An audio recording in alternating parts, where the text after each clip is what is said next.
নম্বর যে দোয়া এবং জিকির করতে নবী করিম সাল্লাল্লাহু আলাইহি সাল্লাম সব সময় আমাদেরকে উৎসাহ দিয়েছেন, অনুপ্রেরণা দিয়েছেন।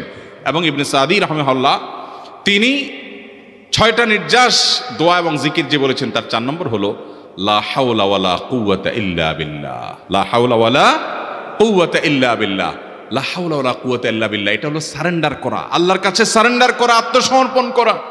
মানে আল্লাহ ছাড়া কোনো ভালো কাজ করার ক্ষমতা কারণ নাই, করার তৌফিক দেওয়ার ক্ষমতা কারণ নাই, আর পাপ থেকে বাঁচানোরও ক্ষমতা কারণ নাই। এই জন্য আমি কেমন যেন আল্লাহর কাছে সারেন্ডার করছেন, লা হাওলা ওয়ালা কুওয়াতা ইল্লা বিল্লাহ।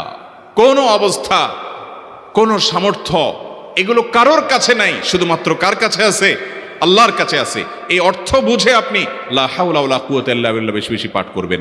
নবী করিম সাল্লাল্লাহু আলাইহি সাল্লাম বলেছেন, তোমাদেরকে কি আমি জান্নাতের একটা ভান্ডারের খবর দিব, যেটা জান্নাতের ভান্ডার, সওয়াব টওয়াব না, সাধারণ অল্প স্বল্প সওয়াব না, পুরো জান্নাতের ভান্ডারের সন্ধান দিয়ে দিব। সাহাবা ইকরাম তো চাইতেনই সেটা। নবীজি সাল্লাল্লাহু আলাইহি সাল্লাম তখন বলেছেন যে লা হাওলা ওয়ালা কুওয়াতা ইল্লা বিল্লাহ, এটা হলো কানজুম মিন কুনুজিল জান্নাহ, জান্নাতের ভান্ডার সমূহের মধ্যে থেকে একটা বড় ভান্ডার হলো লা হাওলা ওয়ালা কুওয়াতা ইল্লা বিল্লাহ। অতএব এই আমলটাও বেশি বেশি করবেন। 4 নম্বর আমল হয়ে গেল।